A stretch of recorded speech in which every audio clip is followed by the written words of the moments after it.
Welcome back to another episode of D Sweet Nation. I am Dan Hutchinson. This man over here is Mr. Ray Ascencio. Yes, sir. And today we have with us Flint Central High School alum. See, I got it right this time. Yeah, about fucking time. He introduced him as being from Central Michigan University. Yeah. Not that there's anything wrong with Central Michigan, but I always flub that up. But anyway, Flint Central High School alum, University of Michigan grad, Mr. Fred Jackson. Jackson State. Yeah, that's where it started. How you doing today, Fred? Doing real good. How you guys doing? Doing good. Doing good. Doing okay. A little nervous. Not nervous, but jittery. Who, you? For the game. Oh. It's a good it's a good jittery. You should be jittery. If you're not jittery, you don't care. You're right, it's a good jittery. Yeah. It's a good jittery. Yeah. Yeah, it's a good kind of nervous, right? I'm excited though. Just like last week, but I'm very excited. This week is a little less nervous, but still there's a lot. No, I don't agree. I don't agree. I'm not I probably shouldn't have said nervous, but no. I'm past for today. I'm past that Ohio State shit. I ain't even thinking about that. I'm thinking about the Iowa Hawkeyes. Exactly. Because, I mean, this is our playoff berth on the line here. If we win, we're in the playoffs. We gotta win today. There's work. We got a lot of work to do, man. This ain't gonna be no easy game. True. Very but true. No, but I understand what you meant by that, though. Yeah. I don't know about y'all, but I'm still on this Ohio State high. Well, I mean, I am too. I'm on it. I am too, but I've been seeing Fred posting stuff all week. Every day. I think Haskins scored another touchdown a half hour ago. Yeah, right. Fred's still at home sitting in front of the TV, cheering on Michigan still. Right. Exactly. Okay. Before we get started, is there something you wanted to? Yeah. Before we get started, I just wanted to acknowledge the tragedy that happened at Oxford High School this past week, and just send our thoughts out to the families of the 4 students that lost their lives in that tragic shooting. So it's something that should never happen, but we just want to acknowledge that and send our thoughts to the families affected. Yeah, and I'm only going to say one small thing about that. Every time I hear about a school shooting, because in the last 22 years, probably been a dozen of them maybe. For me personally, way more than that. For me personally, it gets worse every time I hear it, because I got kids and babies and stuff. You guys got little ones. Yep. First people I always think of are the parents, man. I don't know what to say, man. I hate every time I hear something like that. I always think about their parents. What if that was me? Yep, that's the unfortunate part, that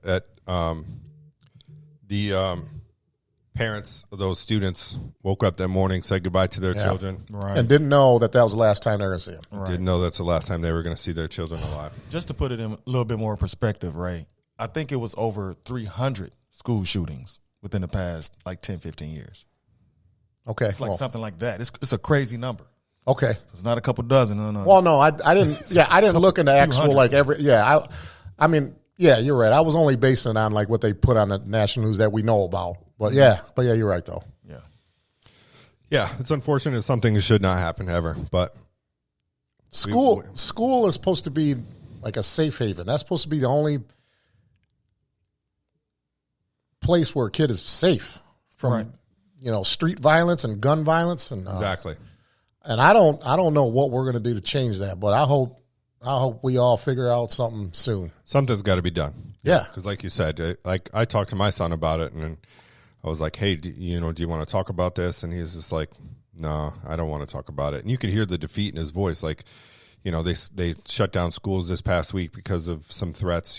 Kids being stupid, and you don't. That's the last place you want to send your kid and have them not feel safe. Right.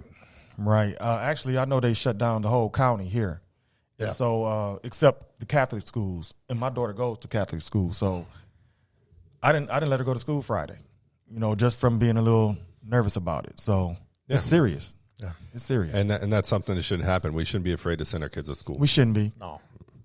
Not at all. Well, thanks for acknowledging that.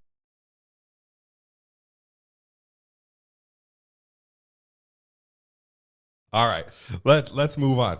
Let's talk about let's get into first some we won't spend all day on it. Some quick reactionary comments from the game last week when Michigan handled Ohio State.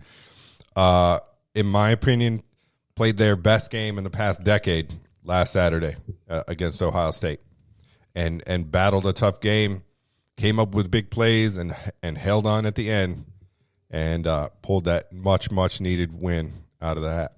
What do you think, Fred? I agree. It was the best football I've seen from Michigan in a long time. And they did it on all areas. They did offense, defense, special teams. They gave it to them however they wanted it. So I was super excited. I was telling Ray last week I was so into the game, like late third quarter. My wife was like, "You gonna sit down?" And I was like, "Oh shit, I have been standing up all this time." So that's the best football I've watched in a long time from Michigan. I couldn't sit down either. Dan could probably describe better how I was acting last Saturday. Oh, y'all watched it together? Yeah, we watched it here. Yeah, we're right here. We watched it here in the right on the studio. screen. Ray and I, Derek, and Derek had a guest from out of town. Okay. And Ray scared her. She was afraid. But you were screaming or something? No, she wasn't scared of me. She's having a good. She loved it. They invited me over for dinner the next day. She was startled at first, but then she thought it was hilarious, like the way Ray was reacting and yelling at the screen. And she loved it. She loved it. I would have been the same way. I'm telling you, I was going nuts. My dog was tripping. I was going nuts. So I get it. Did you guys have you? I was listening to the audio of Jim Brandstetter and Dan Deerdorf where they were calling the final play of the game. Yeah. Where we sealed the deal. Did you guys hear that? No, I didn't. Man, that's hard to listen to in a good way. In a good way, though. It's hard to not get emotional listening to Dan Deerdorf crying and the way he was explaining how he felt about the team and their effort. Basically being non-competitive last year, and the way we turn it around. That's real touching, man. I love that segment so much, man. I think that's probably the only thing I'm going to say about that game. That was so heartfelt, man. I've listened to that like 10 times already. I got to listen to that. You said he was crying? At first, yep. Jim Brandstetter called the final play, and then he turned over to Dan. He said, "Dan," he says, "as much as I'm happy for myself, I'm even double happy for you." And at first, Dan, he was crying. He said, I got nothing to say right now. And then after about a minute or whatever, Dan started talking, and he was just describing how he said he had never in his life of watching football ever been more proud of a group of kids than he was this 2021 Michigan football team and the way we handled business. But it was pretty touching. Yeah, we've said it a couple times this year talking about this team, but they just look like a different team. They look like a completely different team from last year. They play better. They seem to be coached better. The coaching decisions seem to be better. The defense here is playing a lot better, and they've just stepped up in all areas. Even when their star goes down the first week of the season, Ronnie Bell, other players stepped up. Hassan Haskins, oh my God, that kid has put him and Aiden Hutchinson have put that team on their back this season. Yep. To the point of Aiden Hutchinson's now getting talked about as possibly being the number one overall pick by our Detroit Lions. And they've got him after last week. They had him like they said if the Heisman was today, he would be like third or fourth. I've seen that on Twitter. I've seen a couple posts on Twitter from the Heisman House account saying, which guy are you giving the vote for the Heisman? And I hit on Aiden Hutchinson just to be a homer, just to see what the results are, and he is leading those votes. Yeah. Boo, man, listen, man, you think of all these defensive ends that Michigan has had in our lifetime, players that we've been watching. Right. And then take even like some great NFL pass rushers, your Bruce Smiths, your Reggie Whites of the world, people like that, Pat Swilling. Mm-hmm. Pat Swilling. I'm not now look, I'm not saying that Aiden Hutchinson is better than all of them. I'm not saying that, man, but when I watch these games, I always make it a point to watch him. I'm always watching him. I don't really pay attention to nothing else. I don't know if I've ever seen a player every single game that literally gets held every single time. The only time that they call it is when it's obvious, is when the guy has him in a sleeper hold. And he has like when it's obvious. And he don't get that sometimes. No. And sometimes he don't get that. In that game last week, Hutchinson and Ojabo You literally could have called a holding flag every play. fucking play. Yeah. Every play. One of those two were getting held, choked. Like they had no choice but to just grab them around the neck with their arms. Those guys are beasts, man. And Hutchinson is a beast with a nonstop motor. Yeah, and I made a statement earlier this year, somewhere around like week 2 or week 3 when we were talking about college football. I thought that he could be as good as like a Nick or a Joey Bosa. But I'll go as far as to say he's surpassed them. That's funny you should say that, because I thought the same thing when I started hearing his name involved in being the top overall draft pick, and I was like, he kind of does remind me of the Joseph brothers. Mm-hmm. And if you can Jonas Brothers? What are you going to their concert tonight or something? I said Joseph. Bosa. Okay. I'm kidding, man. Come on. No, that was my bad. That was a good one. The Bosa brothers. So you just got stung on it. You got mad. You just lost. I was thinking Joey Bosa, and I said Josa instead of Bosa. But yeah, the Bosa brothers. If he could play like them, yeah, he's sure as hell worthy of a first overall pick. Let me tell you something. Go ahead. I'm sorry. No, and I was saying it's a good position for the Lions to be in, having to choose between Hutchinson and Kayvon Thibodeau. You can't lose. As for Hutchinson, he's probably, like you said, one of the best D linemen we done seen at Michigan. Mm-hmm. If you watched him last week, he was beating them on the outside, in the inside, bull rushing. He did it all. So I can't imagine how Iowa is going to scheme to block him. You got to bring in a second person. You got to this week, or you're going to lose. Yeah, because he's going to get another 3 sacks. It's going to happen. So that's a game plan for your ass. They going not to mention a Jabo on the other side. Oh yeah, you can't double both of them. You just can't do it. So it's a scheme thing. Who's going to win the scheme? So does Chris Hutchinson have more sons? Like younger sons? I fucking hope so. I hope so too, man.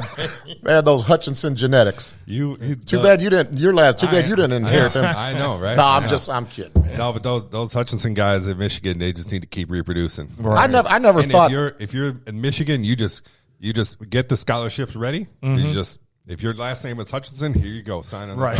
Chris Hutchinson, man, I would have never. The way that he played in college, I would have never thought that he would have a son in the future that would be better than him, because Chris Hutchinson was a dog. You know what I mean? But I think Aiden might have surpassed. I don't know. It's tough to say. But God, what a monster! I'm gonna miss him next season. Yeah.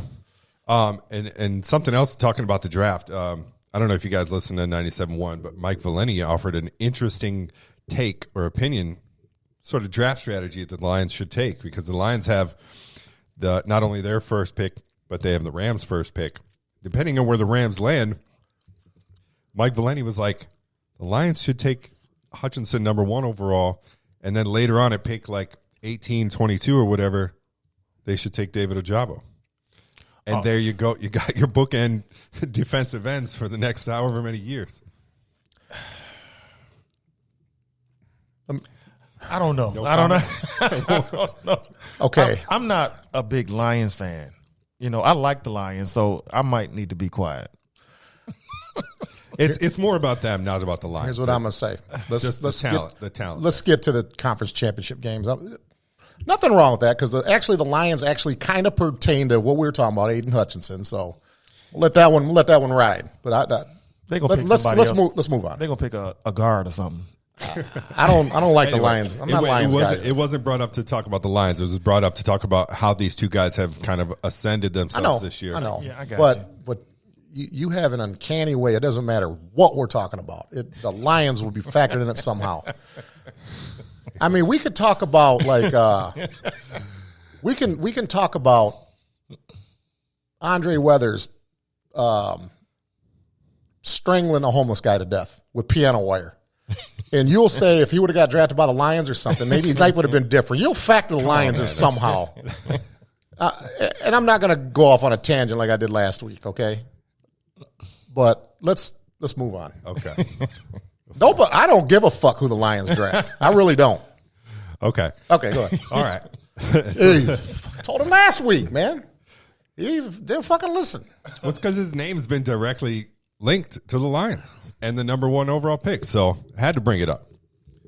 Oh, y'all are hilarious. Had to. Wouldn't be doing my job if I didn't say it. Anyways, moving on to the Iowa game. You said you're nervous about the game. Not nervous. I'm not like scared nervous, but anxiety. Maybe anxiety would have been a better word. Now is that anxiety more towards because it's Iowa or because there's so much on the line if they win, or on this game? It's both. After we beat Ohio State, the playoffs ran through my mind. Like, man, we could be in the playoffs, but that's all for naught. Everything we've built this year is all for naught if we don't win today, the Big Ten championship. I want a Big Ten championship. We haven't won one since 2004, 17 years ago. And we can't get to the playoffs unless we win today. I don't want people overlooking Iowa. We are the better team, and we should win today, but I've seen stranger things happen. I want to win today. We play for today. Who said that? Right. Who said that? Talk about me. He said that speech when he was at Northwestern. We play for today. We play for today. Right. I'm playing for today. Iowa Hawkeyes. I've got nothing but respect for that football program. Right. Iowa. I liked Hayden Frey when he was a coach. I love Kirk Ferentz. Bob Sanders was my favorite Iowa player ever. But for 3 or 4 hours, I'm putting that out the window, man. They're the enemy today. I want to kill them today. Not literally kill them, but I want to annihilate them. I want to send a message. You know what I'm saying? I want to beat Iowa today. So my anxiety comes from we have everything to lose today. Oh yeah. I'm not going to settle for, going to the Sugar Bowl if it's not a playoff, or Rose Bowl if it's not a playoff. Right. But we have a great opportunity here. And Dre told us last week after the game, we're on such a high. Games like today are not hard to get up for, but he said we're on such a high, it would be real easy to fall off. It's hard to match that intensity. Yeah, so I believe in our coaches, man. I think we'll get the job done today. I believe in the coaches too, and that's the big thing they've been preaching all year. Well, since Harbaugh got there, was we got to win Big Ten championships. So this is it. Yeah, we finally beat Ohio State, but we talk about this every year. We got to win a Big Ten championship. So I think that's still on their mind heavy, even though because we all knew at some point we have to beat Ohio State. Yes. So it's here. Dan and I mentioned that a couple months ago. We said, I don't know if it was week 3 or week 4, but there was a lot of parity going on this season. But one thing we both agreed on. It's going to come down to that last game. Yeah. We could talk about Michigan State, Penn State, Nebraska, Florida State, whoever. Right. It's going to come down to Michigan, Ohio State for the right to go to the Big Ten title and a playoff berth, and that's the way that it worked out. Right. So, and that game today, that win against Ohio State, sadly means nothing if we don't win today. Yeah. Because if we lose, we're out. Right. And Michigan has a possibility. Michigan. Now, depending on what the outcome is of the Georgia-Alabama game, and I don't know about you guys, but I'm going to be a big Georgia fan today because I don't want to see Alabama. I want Alabama out. I don't want to face Alabama, and we're time for some parity in the college football playoff, right? I'm sick of seeing Alabama in the playoff every year. Beat them. Well, hey, if we're sick of them, beat them. Beat them. Beat them. Here's. You think we're nervous? Imagine what Georgia. I mean, Georgia, I think will be in the playoffs regardless. But here's what I'm worried about today. If Alabama loses, which would be their second loss, for all intents and purposes, they should be eliminated from playoff talk with 2 losses. Why do I got a feeling these jackass Sports Center fucking guys are going to be pleading their case on how they should be in even with 2 losses? If Oklahoma State lose, you're going to get an argument. Yeah. You're going to get an argument. Cincinnati, and I guarantee you there'll be some people expressing the opinion that even if Cincinnati wins, it goes undefeated, that a 2-loss Alabama deserves to be in over Cincinnati because it's Alabama. I know. Yeah, just prepare for that is what I'm saying. If they lose 31-27, prepare for that. Why shouldn't a 2-loss Alabama? Oh, yeah, just prepare for that. I'm going to be honest, though. I think Alabama going to beat Georgia. Georgia's tough. Georgia's tough, but that's going to be a great Alabama's a winning program, and they know how to get it done. So don't underestimate the heart of a champion, games, is what you're saying. Right. And Nick Saban, it's these games they win. Alabama has the pedigree, but Georgia is well coached. They've got a lot of great talent, especially on defense on that team. Yeah, I can't remember his name, but that defensive tackle, that gigantic number 99, that is just destroying teams this year. They've got a great defense. They know what they're up against in Alabama. They went undefeated this year, played every good game great. And Alabama, it feels like a down year for Alabama. And I know one lost Alabama team, a down year, but it's who they lost to. You don't have the great names of talent, especially on the offensive side of the ball. Even though they've got a quarterback in the Heisman race, but I think it's just defaultly because it's a quarterback award, it seems to be. But I think Georgia can win. I'm pretty confident that Georgia can win. I'm not saying it's going to be a blowout, but my money's on Georgia. That's going to be a great game. I'm looking forward to watching that one. Game. I wouldn't bet it, but it's going to be a great game. So if Alabama loses, for all intents and purposes, like you said, they should be out, right? 2 losses. You got Cincinnati sitting there. You got Oklahoma State there. If Alabama loses, you got Georgia, Michigan in number 1 and number 2. And then you got Cincinnati, who's playing Houston, who should win against Houston, but you never know. And then Oklahoma State going up against kind of a tough Baylor team. Didn't Baylor beat them? Ain't that one their only loss? They lost to Baylor, right? I'm not sure. If we would have had our paper. Well, we wouldn't have the history. I can look it up on my phone, though, but I don't know who Oklahoma State lost to. I thought they lost to Baylor. Could be wrong. Let's see. Was it somebody like A&M or I don't know. I don't know. I thought they lost to Baylor. It could be Baylor. But Baylor's tough. They are tough. But the one thing Oklahoma State has in their favor, if they did lose to Baylor, it's hard. Man, it's hard to beat a good team twice in the same year. No, they lost to Iowa State. Oklahoma State lost to Iowa State. That makes sense. Lost to Iowa State? Yep. It was kind of early in the season. So they beat Baylor when they played them this year then. They won that game. I don't know. Did they play Baylor? I don't know. I don't think they played. They're in the same division, aren't they? Oh, yeah, because they don't have multiple divisions.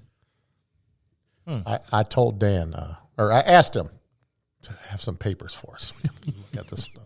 You asked me to have the championship games and who they were playing, not each team's history. You can see we have them. Boom. Yes, Oklahoma State played Baylor week 5 and beat them 24-14. Because I think Oklahoma State, I think they have 2 top 10 wins under their belt, and I believe Baylor was one of them.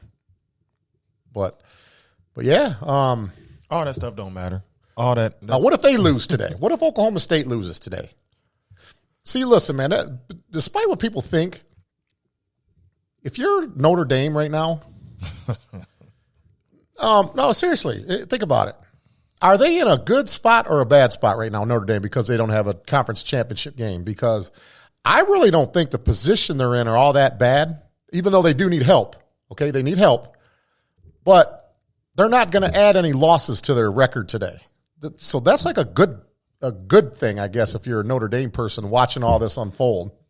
Yeah, I think it's a good and a bad thing because it's a good thing because they're done. They don't have any more chances to lose, right? They don't have to go up against a tough inter conference division foe. You know, they don't have that interconference team that they have to go up against that could possibly, beat them and put them out of the playoff. But at the same time, they don't have that team to play to kind of give them a boost and get in. Right. So it's a double-edged sword there, I think. Yeah. Because if Michigan didn't have to play Iowa today, we'd be in, right? But because we have to, we've got one more win to that our season's at stake. So by them not having a conference championship game, it's a good and bad. Yeah. But they're at mercy at what teams ahead of them do. Yeah, I want to get a coach's perspective on something here. I'm not mad at Brian Kelly for taking the LSU job, but what about the way that he went about it? The way he just ditched his players, didn't even tell them. Oh, is that what he did? I didn't know. I don't know the facts, because I wasn't there. I'm just going by what I read. Okay. And I'm not one of them guys that, like, when I say something, like if I wasn't there, but I'm just telling you what I heard. the players found out on social media Did they that he really? took the LSU job. That's what I heard. Yep. They found out on social media, and then he woke him up at 7 a.m. and had like a 2-minute meeting to announce that he was leaving. And he had to go. And he just bounced for He LSU. just bounced, man. I'm gonna tell you what he was making around what 6-7 million at Notre Dame, maybe? Something like that, yeah. Something like that. And what LSU paying about 15 million? I think it's like 10 million. Oh, are they? I heard it was about 15. Is it? Shit, I would have packed up. That probably would. I'd have packed up. I'd have took my Michigan hat and threw it in the. How do you leave your team? How do you leave your team? Notre Dame is legit. They don't have a large shot, but they got a shot to get into the playoff. How do you leave your team and go coach another team when you're challenging for a playoff spot? Right, I agree with that. But the thing, my point was, Boo was okay. Let's say you got a. Let's say you were the head coach of Flint High School, okay, and let's say Detroit. God, I can't remember the name of that high school. Detroit Cass Tech. Let's say Detroit Cass Tech called you on the phone. Hey, Boo, we're gonna pay you $20,000 a week to coach our football team. You would want it or no? Okay, let's say you took the job. Wouldn't the first thing you do is talk to your players? Just let them know. Yeah, I would have a discussion. I'll pull them all in. Yeah. I'm not just going to Brian dip Kelly, on y'all. he I'm said, not gonna fuck dip. them. He said, fuck yeah. them, basically. Yeah. Damn. You would sit down, a team meeting. You would sit down and have a true team meeting. I mean, and with your coach, I'd probably talk to the coaches first. Yeah. And talk to the kids. Yeah. And, just I don't know. But what do you do? I mean, you said he was in there about 2 minutes. How long should he be in there? I mean, an hour? I mean, what do you do? I mean, you tell them. They woke him. It wasn't like a meeting. It was like a Zoom meeting. Oh, damn. Oh, my God. Are you serious? Yeah. Oh, he was probably gone then. He was. And then he put out this cheesy little video, this goodbye video, and it was bad. That's It was terrible. bad. That is terrible. Then he's like, he was already in LSU. Then he did this big event or some big what do you call it? He's in the gym in front of all the students or whatever, announcing that he was going to be the coach, kind of like a welcome kind of pep rally type thing. So, okay, let me ask you this.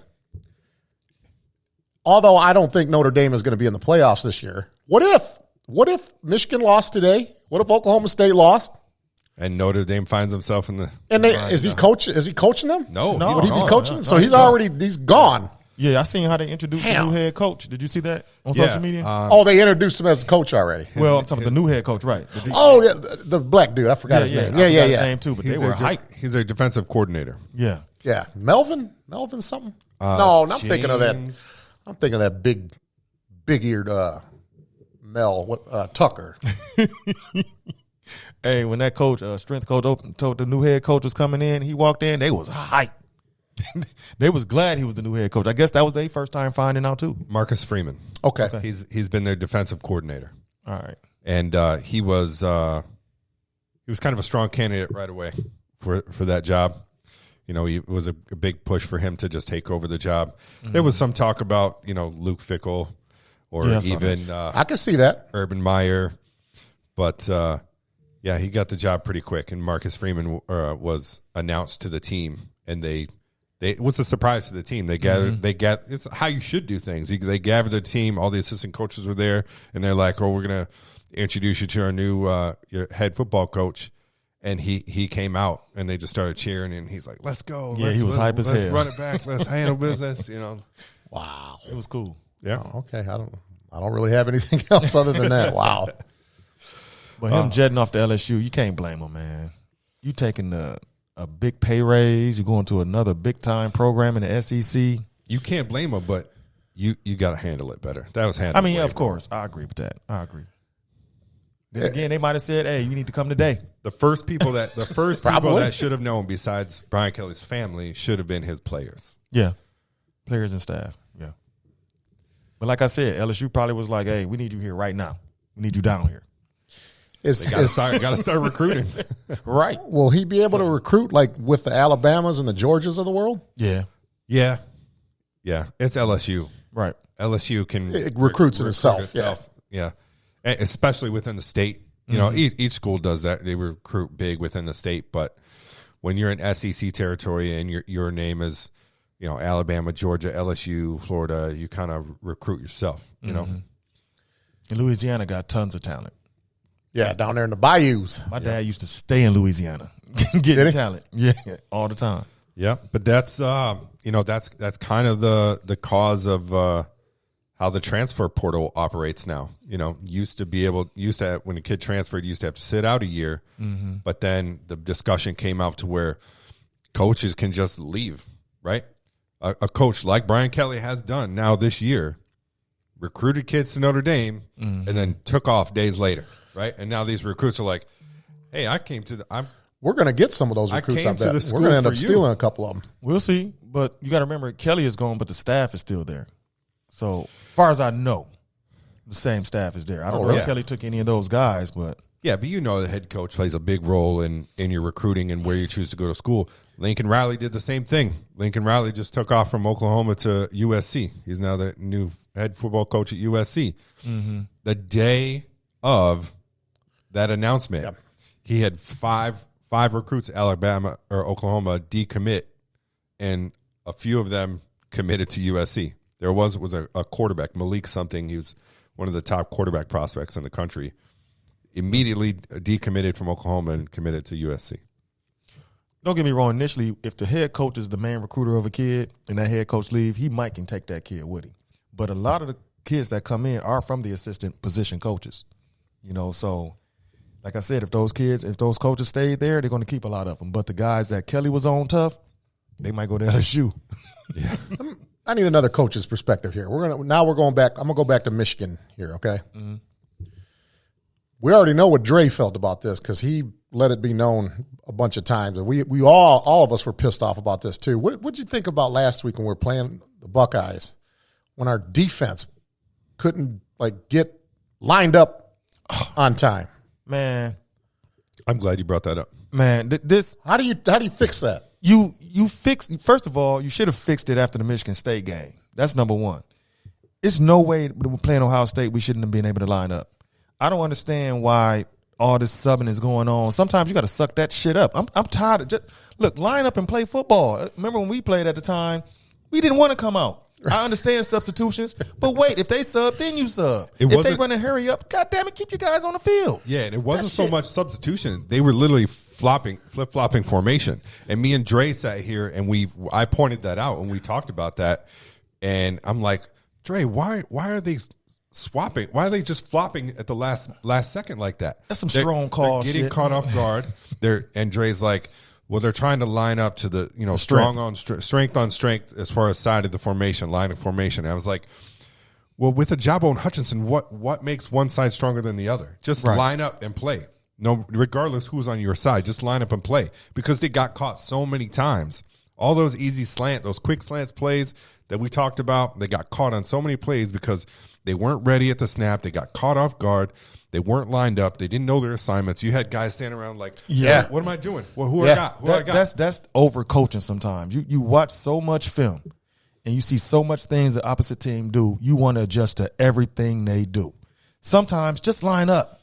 Shit. You know what I mean? You ain't got to be over there this time. Stay over there. Yeah. And we know what we in. Let's go. We made that comment too. We told Dre, like, what do we got to do? I mean, we got to go into halftime, and Harbaugh has to say, hey, stop all this flip flopping. We're going to line up, get set. I don't care what side you're on. Right. You're going to play the guy across from you because they got caught way too many times. The game would have been a lot more dominant if we hadn't got caught like a dozen times off guard, not ready at the snap. But we did the same shit against Michigan State. Do y'all remember that, man? Yes. Was it just me? Yeah. Right? We gave up so many big plays. We should have learned our lesson that day. And we're not doing this no more. It ain't happening no more. I hope I see a difference with that today. Man, I swear to God, I see that shit, man. I just hope we're not wearing our white pants today. No, we're wearing blue pants. We are? White jersey, blue pants, or yellow socks. We're wearing yellow socks. Yep. Hold on. Forget about the socks. You know that we're wearing our blue pants? Yeah, they announced the uniform. White jersey, blue pants. Good. We're going to win today. We're going to win today. At least that's what I saw on social. I love those pants, man, with the white shirts. I love it. Or with the blues. I love those blue pants. They look fast. They look tough. I don't know. I wish they'd have been. My buddy, man, my buddy pointed that out like 13 years ago. This was when Rich Rodriguez was coaching here. There was a practice where our players had their white jerseys on, but they had blue shorts on, like basketball shorts. Mm-hmm. And my buddy Marty said, "Man, we need to wear pants like that on the road." I'm glad you told me that, man. That we're wearing our blue pants today, Dan. We're gonna win. I ain't nervous no more. I'll double check Twitter, but that was the announcement that I saw that on Twitter that they were wearing those uniforms. I love those blue pants. There was another coach's perspective I wanted to ask you. What do you think of our offensive line this year, man? I think they're one of the best in the country, man. How do you think they've been doing this year?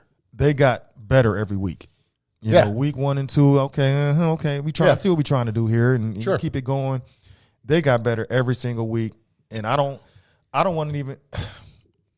I'm gonna give some credit to the running backs, because I was always a big Haskins fan, but the way he reads throughout his O-line is amazing to me. He's an NFL back all day to me. He's an NFL back, and with that offensive line, they mesh. I don't know if just pay close attention to how he runs behind that line. It's not rushed. It's almost like I hate to say it, but Le'Veon Bell-ish. Yeah, that patience, that's a good patience to find the hole. And they out there running wham and shit. You know what I mean? So are you telling me that this offensive line blocks better than your sophomore year in the JVs when we played at Pontiac Central? They block better than that offensive line block for you? Of course not. That was a rough game. You could have literally got killed. We weren't blocking nothing, man. Y'all tried to kill me, man. But oh my God, you were taking some shots, man. I'm sorry for that, man. I still apologize over that. We wasn't blocking. Hey, George Gaddis, me, Mark, nobody was blocking shit. It was funny because Jason Turner, that's one of my good friends. Of course. So he was like, "Man, you was out there taking. I was hoping you weren't gonna get hurt." because he would have went in there and got hit next. Right. Woo. Yeah, yep, it's confirmed. They are wearing white jerseys, blue pants, yes. And they will be wearing a special patch to honor. Yeah, I heard about that. Yeah, man, good for them. From good for Oxford them. High School. It's a TM42 with 4 hearts underneath it. Good. Yep, I'm happy about that. That's cool. Well, we got any predictions? Start off with the Big Ten championship game. Dan, we'll start with you. Give me a winner of the game and give me a score. Now, are we predicting all the? We're just going to do the Big Ten, SEC. The Big 12. You want us to run through all the games? Basically just the 3 games that matter. Okay. Should do the Big Ten last. I'm going to give a shout-out to somebody. Now, I can't say his name because he doesn't like me to say his name. His wife will get on me too. But I have a friend who lives on the other side of the globe who is a Utah Utes graduate. So I want to congratulate him and his team for winning the Pac-12. Pac-12 yesterday. Go Utes! Yeah, that was surprising in itself. Oregon not losing once, but twice. No, that's the U.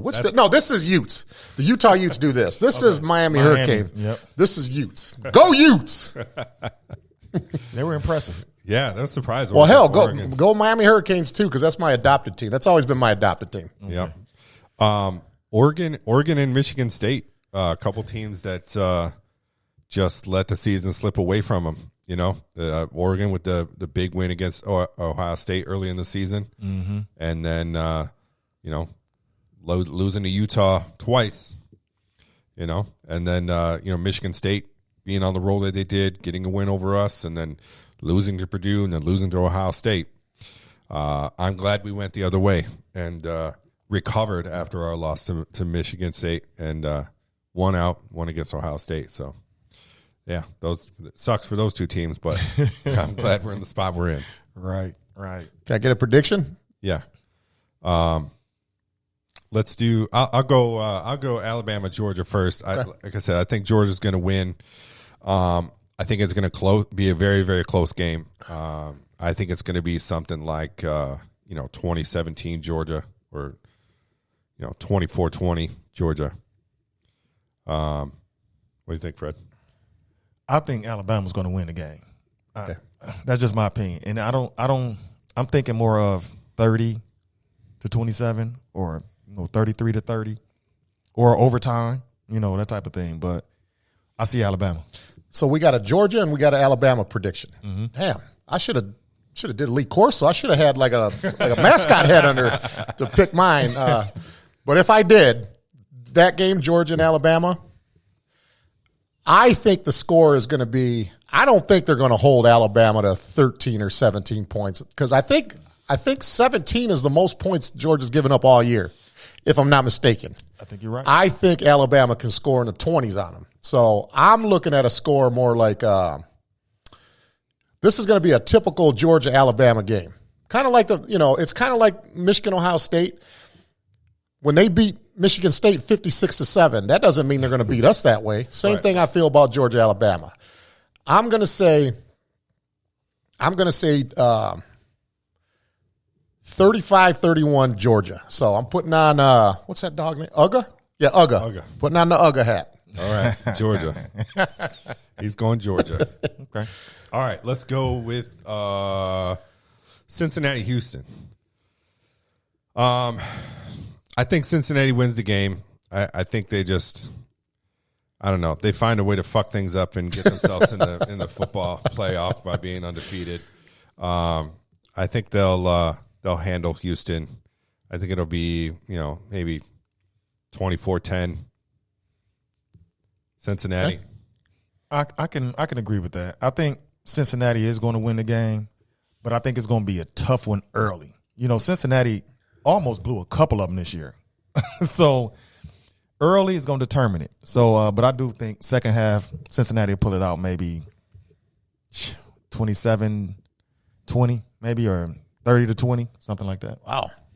Okay. Right? Cincinnati, Houston. I know, undefeated.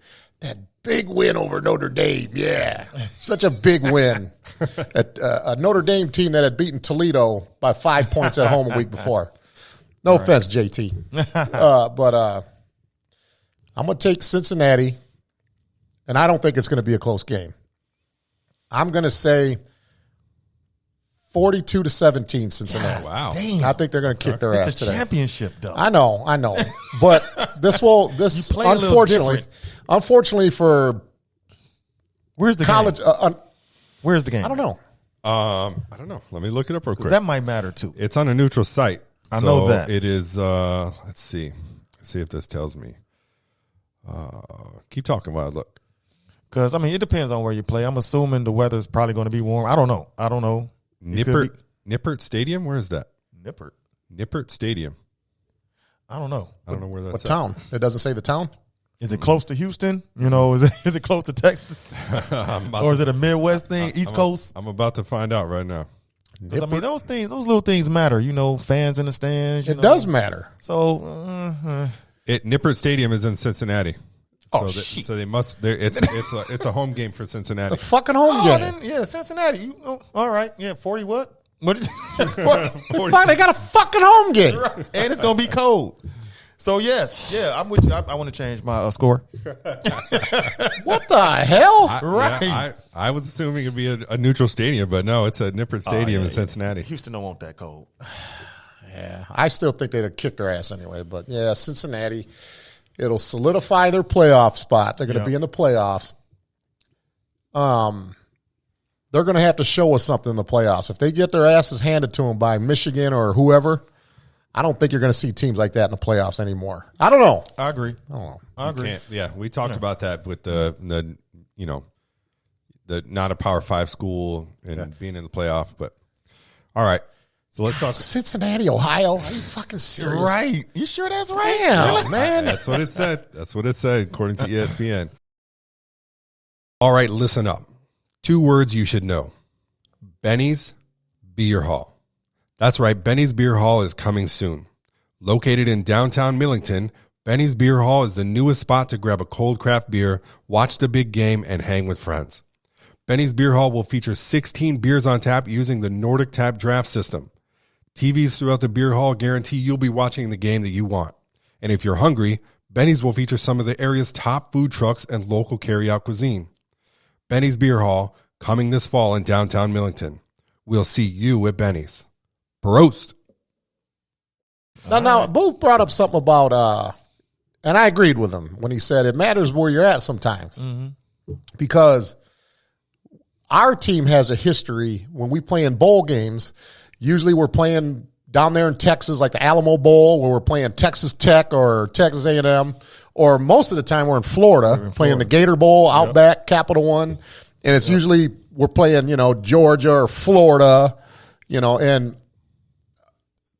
being in your home state and in your backyard does make a difference, because before a big game, don't you want to be sleeping in your own bed, going through your own routine, your regular routine, rather than, because my buddy, give my buddy Marty a lot of plugs today, but I got to because I don't like to steal his shine.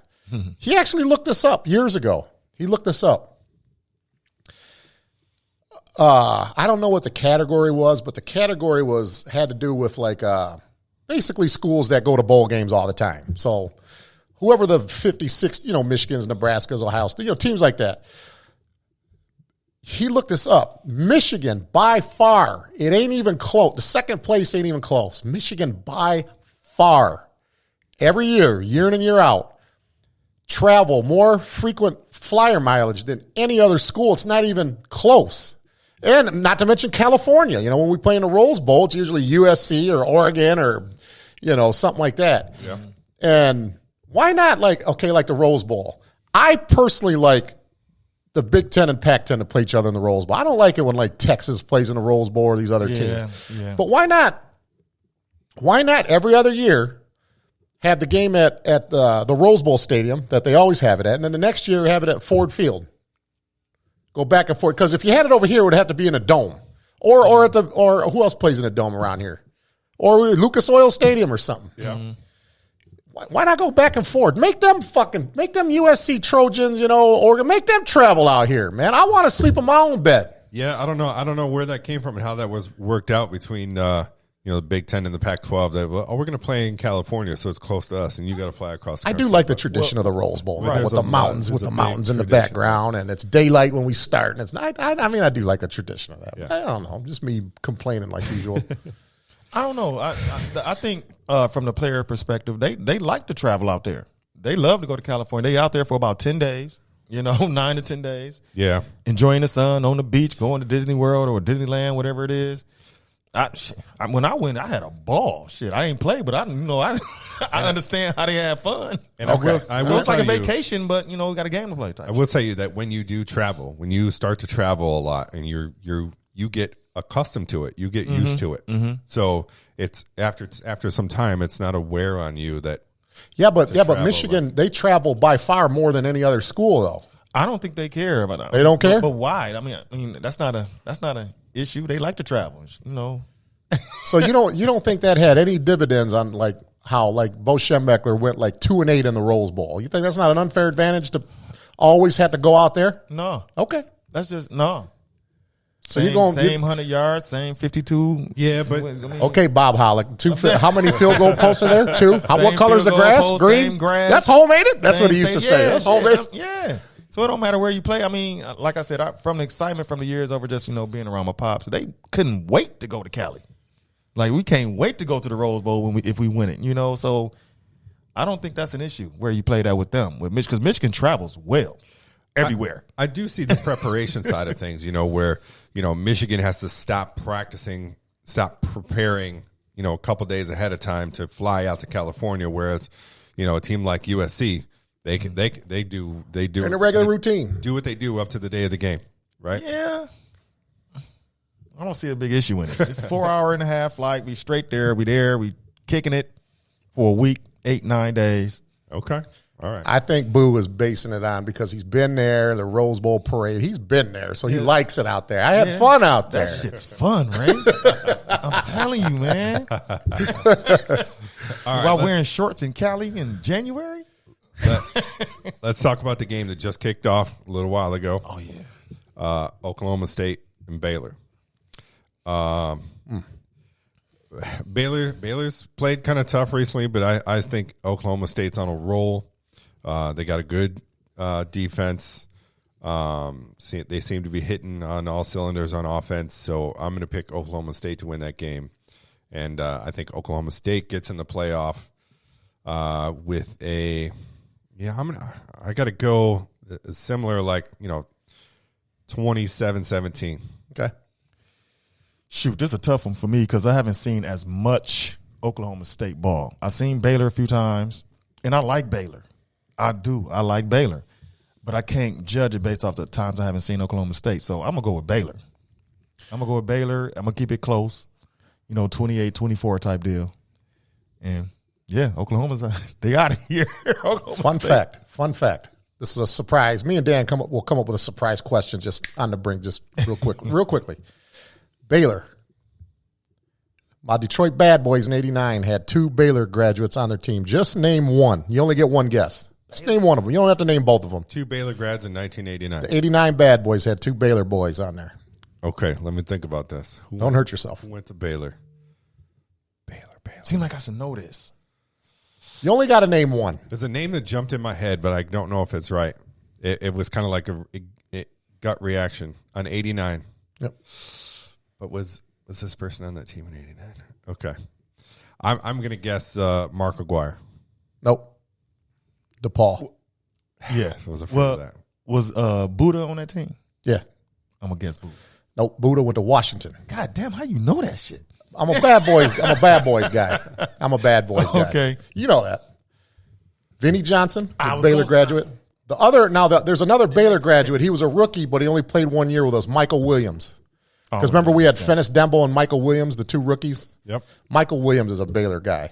So Okay. yeah, we had 2. Yeah, so those 2 will be watching the Baylor Oklahoma State. Now, what was your prediction for that Baylor? He said Baylor. Baylor. Yep. Oklahoma State? I said Oklahoma State. He said Baylor? Yeah. Okay, coming down to me again. All right, Corso, let's go. Next year at this time, I'm gonna order headgear. All these headgear. But no, the way I'm going to do it though, I'm not going to have it under the desk. I'm going to have somebody. No, I'm going to order an actual headgear. I'll order it. Money ain't an issue, man. I'm going to have somebody over there have a big old box. Give me that hat over there. That's how I'm going to pick my next year, because we're only going to do 3 or 4 conference championship games, right? I'm about to buy 10 of them. Right. I'm going to buy 3 or 4 mascot heads when I give my prediction. I'm going to have Derek ain't going to come, but I'll have somebody there. Probably who we were talking about earlier. I'm going to have her. Probably have her. Okay. Anyways, but, okay, anyways, enough of my fucking nonsense. I'm going to say, now Oklahoma State beat Baylor earlier in the year. Yep. 24-14. It's hard to lose In twice. football, man, and football, or even college basketball, it's hard to beat a good team twice in the same season. Like Utah just did to Oregon? Yeah, if you right. If you let me finish. if you let me finish, I just had to throw that in there. So. Yeah, I know. But anyways, I don't think that's going to be the case in this game. This is going to be a close game. It ain't going to be a blowout like I predicted the other game. I think Oklahoma State will win this game. They will beat Baylor 55-48. 55-48. Because you know the Big 12, they always got those basketball scores for scores. Right. I'm going to say 55-48, Oklahoma State. Now, if Alabama loses, I think OK State will be in the playoffs. But they need Alabama to lose. I don't think Oklahoma State's going to give up that many points, though, man. It's just a prediction, Dan. Yeah. I'm not Cisco and Ebert over here. It's just a prediction. And that game is on right now, right? 33 points is the most points Oklahoma State has given up this season, and that was to Oklahoma. So they do got a pretty good defense. They got a good defense. Okay. It's just a prediction. Now, I'm just I know. Remember last week going to the Michigan Ohio State? I don't think we can go and match up from offensively. I mean, we're wrong sometimes, man. Mm-hmm. Why I gotta have that voice? Well, what? Why I gotta have that voice? I don't know how to do that deep ass robotic fucking voice of yours, man. But yeah, I'm going to predict because I see a lot of basketball scores in that Big 12 conference. I'm going to say 55-48 Cowboys. Okay, all right.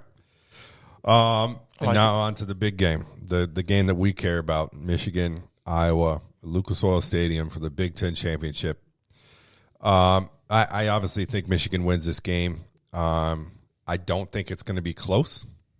I think we continue to do what we did last week. I think that we correct the things that we saw on the field with the defense and the late switching and not getting lined up. Man, I hope so. They got to correct that because they had to go in and look at that tape against Ohio State and said, we could have played much better if we wouldn't have done this thing, this one thing. That was the glaring. Should have been a blowout. Yeah.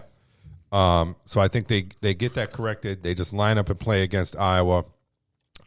Much less scary team offensively than Ohio State is. Right. I think our defense goes in there and handle business. I think we established the run early. I think we get out of there with a win of 35-17. That's a good prediction right there. I was thinking the same, similar. The thing about Iowa, they give us fits. They've been doing that for years, giving us fits. But I do, of course, see Michigan winning the game. I truly believe it can go two ways. If we get the ball first or whatever, come out early and punch them in the mouth, same thing against Ohio State. We can mess around and blow these guys out of here on some 42-13 type shit. But if we dick around, like we like to do sometimes early on, it can end up being close to where we can win 30-23, in my opinion, to like almost to where they got a shot to win. Okay. So, but I truly believe our defense is going to dominate.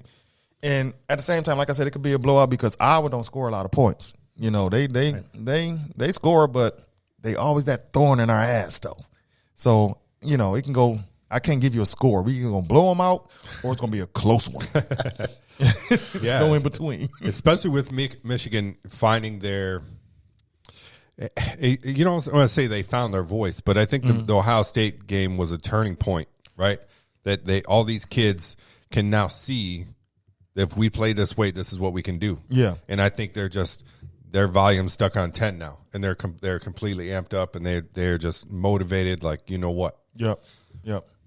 I agree. And we've got, now that they've all got a chance to touch the ball, like our backfield, and we can get into this a little bit later, but man, do we not have a deep backfield or what? Solid. We're solid. We're deep. And what I like about our team this year, because Michigan always has speed, but we're actually utilizing it this year the way we're supposed to. Like, we have a lot of speedsters, but man, AJ Hennig, man, when he cuts that corner, oh my God. Andrell Anthony, when he's in the open field, man, forget about it. Man. We're a good young team. Let me see. My prediction, I think Michigan's going to win today, but Iowa, like you guys said, they don't scare me offensively. Their offense doesn't scare me at all. No, me neither. I think we can hold them to 10 points. I really do. We're going to give up a big play like we always do. We always give up that one big play, usually early in the game. Mm-hmm. But I can see a 45-10 win here for us. Okay. Our defense is going to be all over that quarterback. I'm not familiar with Iowa's offensive line, so I really can't say. I don't know, but I just how about DJ Turner, our corner? Yeah. He played a hell of a game last week. Yeah. I say 45-10 us. Okay. Yeah, I could see that because I could see a situation where they're up late and then they get like Haskins or Corum or somebody breaks a big run. Yeah. Or we get a big turnover and score a touchdown to kind of put that nail in the coffin and get a statement touchdown at the end of the game. And Boo's right. Iowa is always a scary team because Kinnick Stadium is one of the hardest schools to get a road victory, I think. I think had they met in the regular season, whoever was playing at home, I think would have won. Mm-hmm. Possibly. Yeah. Iowa's a good team, man. Yeah. Got to remember, man, they were number 2 or number 3 at one point. Yeah, they weren't playing nobody, but I know. Well, they went up against Penn State, and like we talked about, the only reason they won that game was as Clifford got hurt, went out of that game, and their backup quarterback is trash. Mm-hmm. I wonder if Chuck Long is going to be at the game today watching his Iowa Hawkeyes. Former Detroit Lion quarterback. Yeah. That's what, that's what's bring cool. up the Lions on this podcast. Right? That's what's cool about these, like, conference championship games and even the playoffs. I always think it's cool to see, like, older football players at the game. Like, like Chuck Long will probably be there with his Iowa jacket on. Mm-hmm. The Georgia-Alabama game, Herschel Walker probably be there. Probably see a Mark Ingram there for watching the Tide. OK State might see a Barry Sanders sighting at that Baylor OK State game. Mm-hmm. Yeah. Michigan, Woodson's going to be there going crazy, going bananas. and Going nuts. it's just cool. That's why college football is the best sport in the world, man, with the tradition, with the marching bands, the old alums coming to the game with their varsity jackets on. Mm-hmm. It's just an exciting time of year. Yeah. So based on our predictions, we're going to say, like, my thoughts on the college football playoff is going to be, I think Alabama loses, and I think Cincinnati and Oklahoma State win. So I think your top four are going to be Georgia, Michigan, Cincinnati, and Oklahoma State, depending on Oklahoma State's score. The Cincinnati-Houston game, Oklahoma State, Baylor, depending how close or far away those games are, I could see the committee maybe bouncing Oklahoma State up to number 3. But as far as road to the championship, I would love for us to be sitting at 2, Cincinnati to be sitting at 3. Me too. Mm-hmm. And it would be fucking phenomenal to play Georgia in the national championship game. I don't even care if we win, but because it's an accomplishment itself, just getting that game. I would like to see it that way, but like I said, I think Alabama's going to beat Georgia. So obviously, I care that we win, but if we lose, it's like one game at a time. You can't do that, right? Like I'm grateful for them even being there. Of course, it'd be phenomenal for them to win the national championship, but don't look at me like that. I'm listening. I'm listening. I'm listening. I didn't say anything. I'm listening. Go ahead, Boo. Go ahead, Boo. No, that's just my thing was as much as I'd rather play Cincinnati first, like I said, I think Alabama's going to win today, and it's going to bump us to 1. Wait, do you think that, though? Yeah. Do you not think that the committee would put Alabama at 1, being how they took down Georgia? No. You don't think Alabama would leapfrog Michigan? No. I think with Michigan to go to 1. That's what I'm afraid of. I think if Alabama beats Georgia, then they flip-flop. Then it'll be us playing Georgia. I don't think they're going to flip-flop them. I think we're going to go to 1. Alabama might go to 2, and Cincinnati to 3, and Georgia to 4. And we'll still be playing Georgia. We'll still be playing Georgia, unfortunately. But look, we got to play them at some point. Shit, I don't know whether it's first or second. I mean, that's just my thought. But if we're going to lose to them, I'd rather lose to them in the national championship game than in the first round. Yeah. Okay, so you got, when it's all said and done, you got Georgia, Michigan, Cincinnati, and Oklahoma State? Cincinnati and Oklahoma State, but that's tough to call because, like I said, depending on the score of the game, I could see Oklahoma State jumping Cincinnati, so it would be Oklahoma State, Cincinnati. But I'm going to go with chalk here and say Georgia, Michigan, Cincinnati, Oklahoma State. And you got Alabama winning, so you got Michigan, Alabama, Georgia, Cincinnati, and Georgia, or Georgia and Cincinnati, Georgia falls to 4.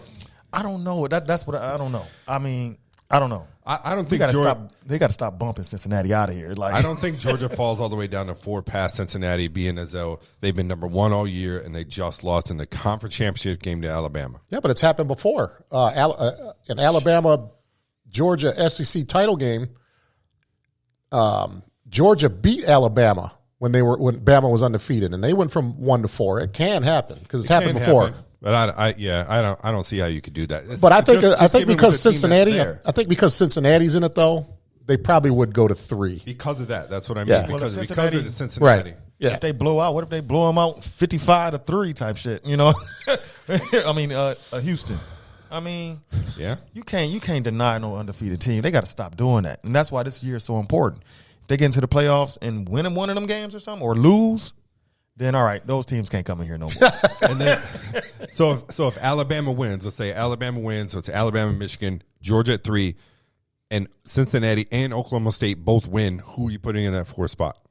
Cincinnati. Why? Because they're undefeated.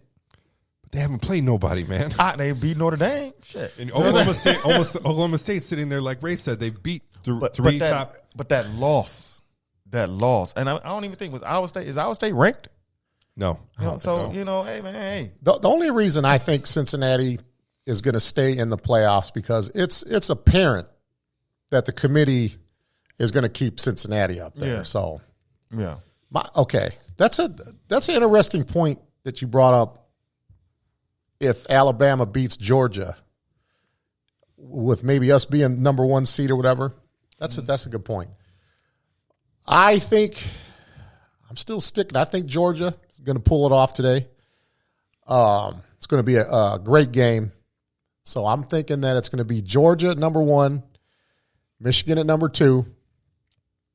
I think Cincinnati will take care of Houston. And I believe Oklahoma State will beat Baylor again, even though it's hard to beat a team. It can happen. I think so. I'm going to have Georgia, Michigan, Cincinnati, OK State. Okay. That's my order. Was that your order too? Yep. Yeah, I got the same order as Dan. That's fair. But I like your analogy too. I didn't really never thought of it that way, but that's a good point. I thought about that the other night. I was talking to Mason about that we went through that same scenario. What if Alabama wins? Do we go to number 1? And I was like, no, I don't think so. As much as I would love that, I don't think so because we beat number 2. Yeah. Alabama beat number 1, right? And I wouldn't be surprised if they just flip-flopped and Michigan still sat there at number 2. Nah, they can't do that. Nope, can't do The it. committee can't do a lot of things, but they do it anyway. Can't do that. Nah, they can't do that. You just want them to be number 1. So bad. I'm just saying, if we win and they win, they can't jump us. They can't do it. Shoot. But you know what the best thing about this is, though, that because of the preseason rankings, Michigan's going to start in the top 5 next year. Oh yeah, right. Everybody's pretty much on back how except we do. Our DBs. Everybody is coming back. We've got They'll probably if we win the Big Ten championship and have an impressive showing in the playoffs with all of our troops coming back, we're talking about like a number 1 or number 2 preseason ranking.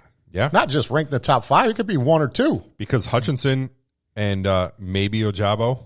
Ojabo, he's a junior, and depending on what they gone. Ojabo's gone. They're gone. He's going to be gone. They're definitely gone. He could pull a Hutchinson and come back and run it back. That would be great. I agree, but he's ready to take care of his family. You don't turn down NFL money. Yeah. No, but I see what you're saying, though. Hutchinson only did it last year because he got hurt, right? And he's obviously improved his draft stock this year, but Hutchinson's obviously gone. And even if Ojabo's gone, we've got our entire running back room coming back. We've got an entire wide receiver room coming back, including Ronnie Bell. We think Haskins coming back. We think. Why do you say that? I think he's an NFL back. And now? Yeah. Yep. I think so. And I think if he get the right bug in his ear, he'll leave. Won that Big Ten championship. What he got to come back for? Here's an interesting topic. I know Dan will like this one. Cade McNamara and J.J. McCarthy. Mm-hmm. Now, look, I like both. Now, McCarthy, though, obviously is a stud. Mm-hmm. I like them both. I'm interested in what you think the quarterback battle next year. Now, listen, if you think it's McCarthy, that's fine with that. Don't down talk McNamara like some people do. I'm not. Just state why you believe one guy would start next year. Okay, the quarterback battle. You're a quarterback. Speak on it, Fred. If Cade wins this Big Ten championship and make a showing in the playoffs, he's going to be the starting quarterback coming in next year. He's going to be. JJ's going to play sporadically. So and Cade's going to be a senior, right? Yeah, next year. You don't do that. You don't take that away.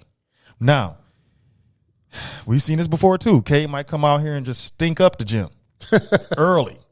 And it'd be like, wait a minute, they might have to make a change. I said this against Ohio State. If that happened against Ohio State, that they'll throw JJ in and JJ mess around, come back and win it, then he's the guy. But I don't see if he wins today and make a showing in the playoff, he's the guy. Cade's going to be the guy. Yeah. Regardless. And like I said, because I know Dan has a lot to say about it. I'm just going to say this real quick. I like both of them. I like them both in different ways. McCarthy, man, he's such an incredible athlete and a stud. I know. I'm glad I'm not Jim Harbaugh where I got to make that decision next year. That's not that hard. We can win. We can win with McCarthy and McNamara. We can win with either of them. So you can't go wrong with either. I'm not saying one's better than the other, but you're going to go with the senior and you're going to continue to talk to the freshman like, hey, after he's gone, 2 more years, like it used to be. And to wait your turn. Yeah. Okay. So what do you think, Dan? I'm going to respectfully disagree. I think that it will be very much a quarterback battle next season, and then Jim Harbaugh will allow the quarterback battle to happen and let the best guy win. I think McNamara is a very great game manager type quarterback. Doesn't make a lot of mistakes. He's, we've said it throughout the year this year about, his accuracy on the deep ball. Doesn't make a lot of turnovers. But I think McCarthy is the better athlete. Yeah. I think he's a better passer. It gives your offense two-dimensional aspect versus running different packages, scrambling packages and passing the ball. He's a much better passer. And Dre and I talked about that after the game. I was like, what happens next year, with this quarterback battle? Is McNamara get handed the reins again, or is there going to be a battle? And he agreed too. He's like, no, there's absolutely going to be a battle. And I could see McCarthy winning that quarterback battle. It's happened before, at Clemson when they had Bryant starting and took him to the national championship game the next year. Trevor Lawrence is starting. The freshman Trevor Lawrence is starting the game. That's a good point. I saw it on I kind of went back and forth on this, and I conveniently saw an outtake from the Bottom Line podcast with Braylon Edwards and Devin Gardner. When they talk about this exact thing, and Devin Gardner, Braylon asked that question to Devin Gardner, and he said, absolutely, it should be a quarterback battle, a quarterback competition next year. Absolutely. Of course, they're going to approach it as a quarterback competition. I truly believe you got to compete, regardless. But I'm telling you, let Cade mess around and win it. I mean, like you said, he don't make too many mistakes, and it's a reason JJ isn't starting right now.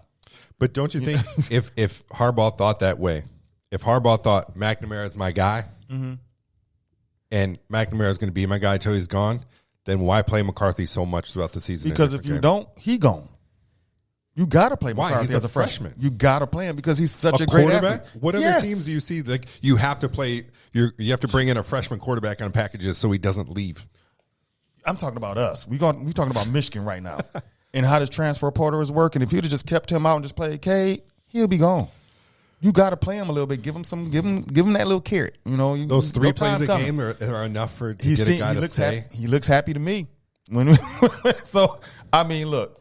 I truly believe JJ is the better quarterback. I mean, at the end of the day, better athlete, I should say. But it's a reason Cade won that job. I could see a situation where Harbaugh says to him, "Hey, we're going to sprinkle you in a couple plays a game here and there, depending how you do. If you do well, then at next year, it'll be a up for grabs quarterback competition." I can see it being up for grabs, and it's funny too because college football, I think the pros too, they got a point system on how you practice and how you completions. Incompletions, interceptions. It's the point system, and at the end of the day, you can know who has the most points, and that's the winner. Like that's going to be the starting quarterback. Yeah. So I think that's what happened earlier this year. Will it change next year? I don't know. I don't know. I just think I like JJ. Don't get me wrong. Because a full season of practice for him, being in practices, learning the system, getting into games, getting all that bullshit out of your head as a freshman, right? Going into practice next year, I think he's going to have a lot of confidence, and he could go into practice and outright win that competition battle. Okay, that's fair. Can we play both of them next year? Like the way Chris Leak, Tim Tebow, when they played both. Remember back in the day, Ohio State. Remember Stanley Jackson, Joe Germain. Remember Drew Henson, Tom Brady. Yep. Can we play both of them? Yeah, you can. Just like they're doing now. Can. Right. I'm talking about playing both of them a lot. Yeah, you can. I'm not Would it personally a fan of that, but we've seen it work. I'm not a fan of that because I don't think it gives your offense a chance to get in a groove. And one guy's in a groove, then you bring him out, and the other guy comes in, and I'm not just personally, my personal opinion, I'm not a fan of that. But we've seen it before, and it can work. And it keep defenses on their toes. It make defenses have to prepare for two guys. But I don't think it'd be the other way around. I don't think you could have McCarthy as a starter and then bring in McNamara. It doesn't work that way.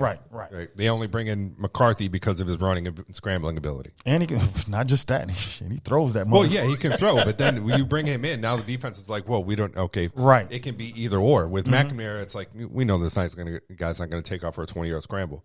And that's the thing, as an offensive coordinator. If you have that opportunity, you want to make the defense coordinator stress over this. The defense coordinator don't want to prepare for two quarterbacks. They do not want to do that. So having that dynamic, that takes more practice time for them. Now we got to work on this, and we got to be ready for that. So it's its pluses. Okay. Real quick, since we're all Michigan fans here, real quick, just for fun. Who's your favorite Michigan quarterback in your lifetime? Who's your favorite Michigan QB? Brian Greasy. Shoot, man. I don't know. Just name somebody, there, man. Throw that out there like that. I liked, what was my man? I can't even think of his name. This one I liked, the one I liked. That was with Mike Hart. Chad Henne. Yeah, Chad Henne. God dang I it. forgot about Chad Henne. Chad Henne was good, too. I like Chad. I like Brian Greasy.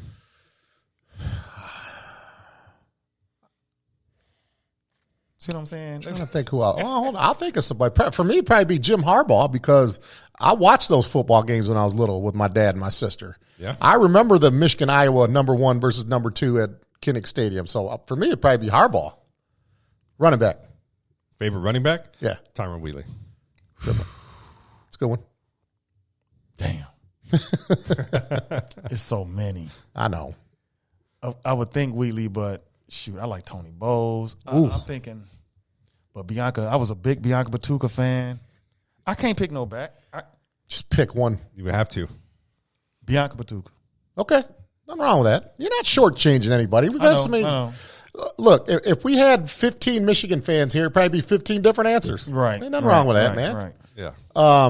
My favorite Michigan running back would have to be Mike Hart's my favorite. Mike Hart.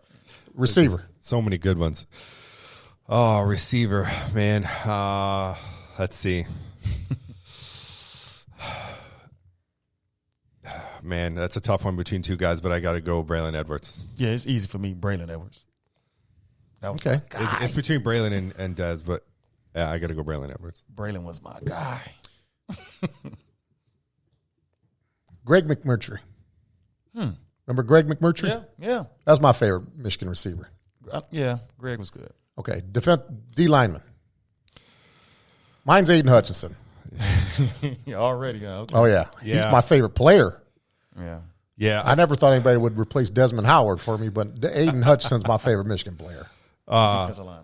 Defensive line. Player. Oh, damn. Michigan player. Yeah. But so the question is, who's our favorite Michigan player? Or No. Defensive Like lineman. Aiden Hutchinson's my favorite D lineman, but if the question were who's your favorite Michigan player in your lifetime, Really? it was Desmond Howard for like 32 years. I got for me it's Desmond Howard. Okay. I just love the way he busts through there, and even when he gets held, you can't stop him most times. Yeah. I'm going to say Hutchinson, too, just because he's a stud and I had the same last name. Okay. I'll probably say Glenn Steele. Oh Yeah. He's still. man, dude. He was a stud. Oh my God. He watched the episode last week. Glenn Steele, You man. didn't see that? We brought up Glenn Steele. I didn't watch the whole episode. Okay. But My I God, was man, a that's a Glenn good Steele one, man. fan. That's a good one. I'm gonna be a little more creative. People know what I think of Aiden Hutchinson. I'm gonna be a little more creative, man. Defensive lineman. There was a player in the late '80s named Mark Messner that I really liked. I remember that name, but I don't remember him You playing. said that name before. Mark Messner. He was a sack machine. Okay. Big white guy. They had a big time matchup. Him and Tony Mandrich when Michigan played Michigan State, and he pounded him into submission. Okay, linebacker. Oh, See, to me, that's a tough one. That's a Trying to tough pick one. There's linebacker. so Mine's many- David Harris. so many good linebackers. My favorite linebacker was David Harris. I could say Woodley. I could say Devin Bush. I could say Larry Ooh, Bush. man, I forgot about Bush, I man. loved Bush. God damn it, Dan. Man. Man, that guy had bad intentions when he hit somebody. Ooh. Man, who else went to Michigan? Was it James Ferrier go to Michigan? Who? The Steelers? James Ferrier? He didn't go to Michigan, did he? No. It was Larry Foote, right? Yeah, Larry Foote did, yeah. Larry Foote. I'm gonna have to go. I'm gonna have to go with Devin Bush. Okay, David Harris for me. I liked Dhani Jones. I was Yeah? a big Dhani Jones Number fan. 55. But probably, man, Jared Irons. I knew you were going to say that. From the Woodlands, Texas. Jared Irons. Jared Irons. I think that's Derek's favorite Michigan player, Jared Irons. Michigan player, period. Really? He was Jared Irons. Okay. Okay, we all agree Dre Weathers is probably our favorite corner. So who's our second favorite secondary person? It could be a safety or a corner. Safety or corner, just a secondary person. I mean, it's got to be. For me, it's either Charles Woodson, but I got to give love to Ty Law too. That's an obvious. Charles Woodson would be an obvious one. yeah. Let's Weathers and Woodson. We're going to not include them in this one Then because I'm that's gonna say too Ty obvious. Law. Okay. I like Tyler, but probably Marlon Jackson. Yeah. Trip Wellborn for me. Trip Okay. Wellborn. Trip Wellborn. Okay. All right. Now asking those questions was better than the last time you were on the show when you had to eliminate somebody, Roy Jones, Michael Berry, that's or better. Than eliminate. Ken Griffin. Better than the elimination game, Right. which I had to be a part of, which I'm still mad about. Dan said you got to pick one too, so I had to pick somebody. It was all good. All right, Dan. Anything else? No, man. I'm excited for the game today, and I think it's on to the college football playoff. Me too. How's your dad doing, Boo? Former Michigan assistant, long-time recruiter and assistant coach for Michigan. How's Fred Jackson doing? Doing well, man. He's doing well. I've been bugging Fred to reach out to his dad. We get him on the show. His dad's like, I'm retired. Pop's not doing no interviews nowadays.